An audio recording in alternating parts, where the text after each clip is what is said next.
I join others in thanking Special Envoy Geir Pedersen and ASG Masuya for their respective briefings. I also extend a warm welcome to the new Irish ambassador on his first day in the Security Council.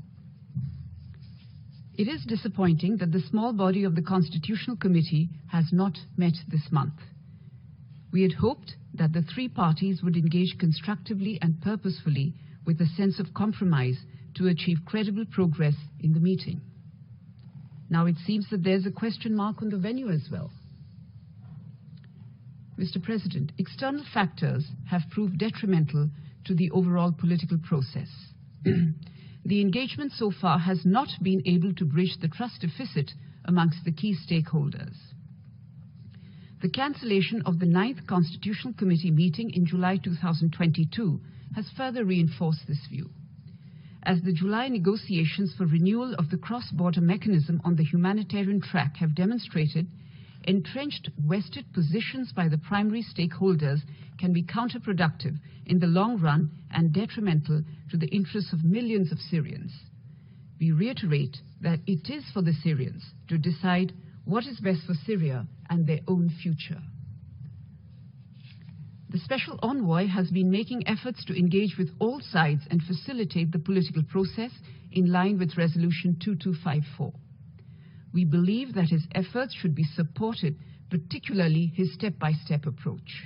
In this context, we welcome his recent visit to Moscow and meeting with Foreign Minister Lavrov. We hope that he will be able to visit Damascus soon and also engage with the Syrian government. We continue to believe that the success of his efforts will also depend on actual relief to the people of Syria by an easing of measures affecting their daily lives. There is also an urgent need to scale up assistance and to ensure that humanitarian agencies receive the necessary funding to fully execute their plans. India has been consistent in calling for support to regional efforts in finding a long-term solution to the conflict. We welcome the progressive normalization of Syria's relations with its Arab neighbors. Any acts compromising Syria's sovereignty and territorial integrity will have a negative impact on the political process.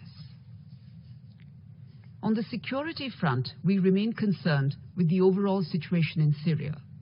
As pointed out in the Secretary General's 60-day report, violence has continued in the Idlib de-escalation area in the northwest of Syria, including through airstrikes, mutual shelling, and clashes. There is an urgent need for serious attempts towards a comprehensive nationwide ceasefire in Syria. We believe that withdrawal of all foreign forces is essential towards realizing this objective. India has been consistently cautioning against the looming threat posed by a resurgence of terrorist groups in Syria. UN-designated terrorist groups such as ISIL and Hayat Tahrir al-Sham continue to gain in strength, not just in Syria, but in Iraq as well. The global fight against terrorism cannot and should not be compromised for narrow political gains. The credibility of the international community's collective fight against terrorism can be strengthened only by ensuring accountability of terrorists and terrorist groups. Turning to the humanitarian dimension, the extension of the mandate for cross-border humanitarian assistance in July 2022 was indeed a welcome development. The fact that the Council was able to adopt a resolution on Syria is in itself a significant development. It is also important to note that elected Council members played an important bridging role in finding solutions towards long-running problems and conflicts. The resolution reassured nearly 4 million people in the northwest of Syria, 2.7 million of whom are IDPs, many of whom are women and children, that the world remained engaged with them and is concerned with their well-being. At the same time, we should not lose sight of the fact that more than 14.5 million people across Syria need humanitarian assistance in one form or the other, while essential food items and fuel continue to remain in short supply. Food insecurity has reached historic highs, and an estimated 60% of the population is food insecure per the UN, even as the conflict enters its 12th year.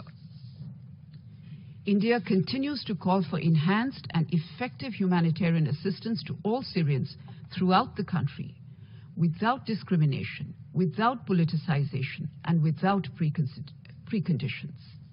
While cross-border operations are predictable and important, they cannot continue to exist in perpetuity. Concrete steps need to be taken to address the hurdles that are obstructing the functioning of cross-line operations.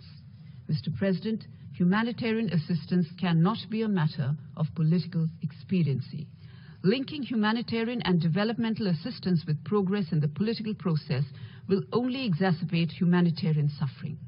The international community also needs to constructively look at promoting projects which will bring the much-needed jobs and economic opportunities for the Syrian people. In conclusion, Mr. President, let me underline India's sustained commitment to extending development assistance and human resource development support to the people of Syria.